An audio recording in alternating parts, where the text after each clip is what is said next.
किरोल नाम के गांव में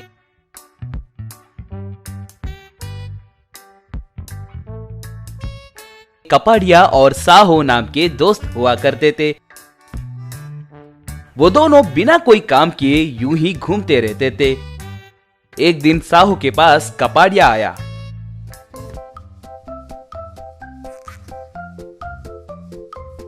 मेरे गांव छोड़कर आने के अंदर तुम्हारी स्टाइल पूरी बदल गई है। नए कपड़े, हाथ में कीमती मोबाइल, क्या बात है?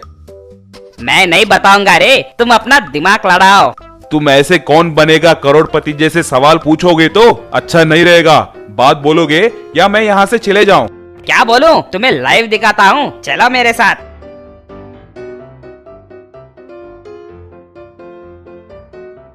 ऐसे कपाड़िया और साहो दोनों मिलकर रेलवे स्टेशन गए। अब स्टेशन के पास एक ट्रेन रुकी हुई थी। ट्रेन के खिड़की के पास एक आदमी फोन पे बात कर रहा था। ट्रेन शुरू हुई। वो देखकर कपाड़िया उस आदमी के पास से फोन छीनकर भागते हुए बगल में मौजूद एक दीवार खोदकर वहां से भाग निकला। वो देखकर साहो भी डर के मारे उसके पीछे ही भागने लगा।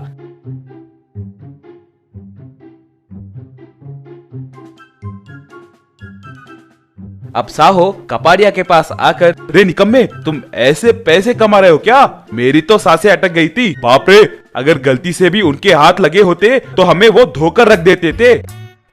रे पगले, जैसे अपने मर्जी आए वैसे फोन चोरी किए तो पक्का पिटोगे, मगर पक्का प्लान से गए तो वैसा कुछ नहीं होगा। इसमें पहला नियम यह है कि जिस फोन को चुराना है उसे अच्छे से गौर करना चाहिए कि वो आईफोन है या कोई डब्बा फोन है। दूसरा नियम, ज्यादा लोग नहीं रहने वाले स्टेशन में ही जाना होगा। और तीसरा नियम, सीसी कैमरा नहीं रहे तो और अच्छा रहेगा। पता नहीं रे, तुम कह रहे हो तो सब कुछ अच्छा लग रहा है, मगर गलती से भी उनके हाथ लगे तो उनके मार सह नहीं पाएंगे। तो फिर एक काम करो रे, मैं मोबाइल चुराऊंगा। तुम्हें बहुत दुकान वाले पता है ना, तुम मोबाइल्स बेचो, आए पैसों से दोनों मिलकर एंजॉय करेंगे। अगले दिन से कपाड़िया रेलवे स्टेशन में फोन मोबाइल चोरी करना, बाद में उन्हें साहो को देना, साहो उन्हें दुकान में बेचकर पैसे लाना और आए पैसों से दोनों मिलकर पार्टी करना, ये सब चल रहा था। ऐसे थोड़े दिन बीतने के बाद एक दिन रेलवे पुलिस स्टेशन में तिवारी नाम के कांस्टेबल से एसआई, तिवारी, आजकल मोबाइल चोरी के केसेस बहुत बढ़ गए हैं, कुछ पता चला क्या? सर, मेरे इंक्वायरी में कपाड़िया नाम का एक चोर ही पक्का ये चोरियां कर रहा है कहकर पता चला है सर। साहो नाम का व्यक्ति उन्हें बेच रहा है कहकर भी पता चला है। तो फिर देरी किस बात की? चलो उन्हें अरेस्ट करो। सर, यहाँ वही समस्या है सर, वो दोनों चोर बहुत होशियार हैं। अच्छे से सीसीटीवी कैमरा नहीं रहने वाले जगह देखकर मोबाइल चोरी कर रहे हैं। उस वजह से हमारे पास सबूत भी नहीं है। ओ, ऐसा क्या? उन चोरों को इतना अकल है तो हम क्या कम है? अपने पोलिश स्टाइल में उनका काम करेंगे। थोड़े दिनों के बाद रेलवे स्टेशन में रहे कपाड़िया और साहो के पास तिवारी आया। अब तिवारी को देखकर कपाड़िया, क्यों चाचा, यहाँ आए कोई चोर के लिए ढूंढ रहे हो क्या? नहीं रे, मैं ही चोरी करने के लिए आया हूँ। क्या एक पुलिस होकर तुम चोरी करोगे क्या? अरे, एक स्मगलिंग गैंग बहुत सारा सोना रवाना कर रहे हैं कहकर हमें जानकारी मिली है। उस गैंग का आदमी एक ट्रेन में बैठकर फोन पे बात कर रहा है कहकर पता चला है। सारा इंफॉर्मेशन उसी फोन में है। उसे चुराकर हमारे एसआई को दिए तो उस पे रखे 14 लाख का प्राइज मनी हमें ही दे देंगे, इसीलिए यहाँ पर आया। देखो चाचा, ये सब आपसे नहीं होगा, मगर उस प्राइज मनी में से आधे पैसे हमें दिए तो बस है, वो मोबाइल मैं ला कर दूंगा। रे भगवान के जैसे आए हो रे, वो चोरी करके दो ना, आधा नहीं 75% दूंगा। थोड़ी देर के बाद ट्रेन आई। अब खिड़की के पास एक आदमी फोन में बात करने लगा। थोड़ी देर के बाद ट्रेन शुरू होकर निकलने वाली थी कि कपाड़िया हरदंग के जैसे ही भागते हुए जाकर उसके हाथ से फोन छीनकर तेजी से भागते हुए साहो के पास आया। वो देखकर कपाड़िया से तिवारी, रे क्या मस्त चोरी किए हो रे तुम बहुत महान हो रे, इसे ओपन करना है रे, एक अच्छे मोबाइल शॉप के पास जाना है, कोई पहचानत के है क्या? चाचा वो बात आप मुझ पर छोड़ दो। मेरे पहचानत के मोबाइल दुकान वाले बहुत लोग हैं। ज्यादातर चोरी किए मोबाइल मैं उन्हें ही बेचता हूँ। वो सब मेरे जिगरी दोस्त हैं। तभी ऐसा ही वहाँ पर आकर, भाई तिवारी, आखिर में चोर अब सबूत के साथ मिले हैं। ये कमीनों की चोरी सीसीटीवी कैमरा में रिकॉर्ड हुई और ये अपने जुबान से ही चोरी करता है कहकर मान लिया।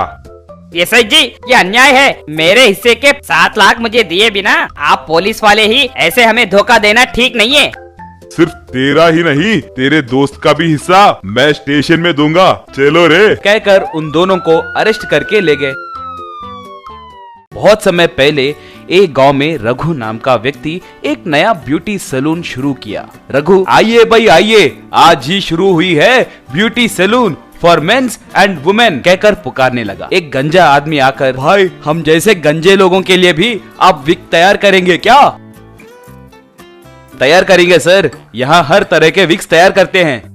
ऐसे बहुत लोग उस शॉप में क्या क्या मिलेंगे ये पता करते थे, मगर कोई भी ज्यादातर उस शॉप में नहीं आता था। ऐसे बहुत दिनों से रघु कोशिश कर करके कोई ग्राहक ना आने के वजह से एक दिन शॉप पे उदास बैठा हुआ था। तभी उसका चोर दोस्त वेंकट वहां पर आया। क्यों रे रघु, ऐसे क्यों हो? रघु तब जो भी था वो सब उसे बताया। मैं तुम्हारे व्यापार को आगे ले जाऊंगा, कैसे और क्यों कहकर मत पूछना, मगर आज से तुम्हारे सैलून में आने वाले कस्टमर्स के दिए पैसों में से आधे पैसे मुझे देने होंगे। रघु मान गया। उस रात वेंकट एक घर के अंदर जाकर वहां सो गए औरत के आधे बाल काट कर आ गया। अगले दिन उन बालों को रघु को देते हुए, ये दूसरी गली में रहने वाले प्रभु जी की बेटी के बाल हैं। कल वो तुम्हारे पास भागते हुए आएगी, तब तुम इससे विग तैयार करके उसे दे दो। वाह क्या आइडिया है रे तुम्हारी, बाकी का सब मुझे छोड़ दो, वो मैं देख लूंगा। अगले दिन प्रभु की बेटी आकर, भैया किसी ने मेरा आधा सर मुंडन करके गया है, मेरे लिए एक विग तैयार करके दीजिए ना प्लीज। आप फिक्र मत करो मैडम, एकदम असली बालों के जैसे दिखने वाले विग को तैयार करके दूंगा कहकर उसके सर को पूरी तरह से मुंडन करके एक विग तैयार करके दिया। वो लड़की विग पहनकर, ये तो बिल्कुल मेरे असली बालों के जैसे ही है कहकर उसे धन्यवाद बोल के पैसे दी।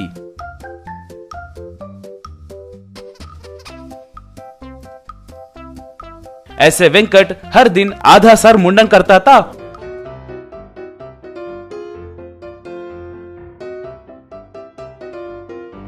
और औरतें रघु के सैलून को आकर विग तैयार करने के लिए पूछते थे।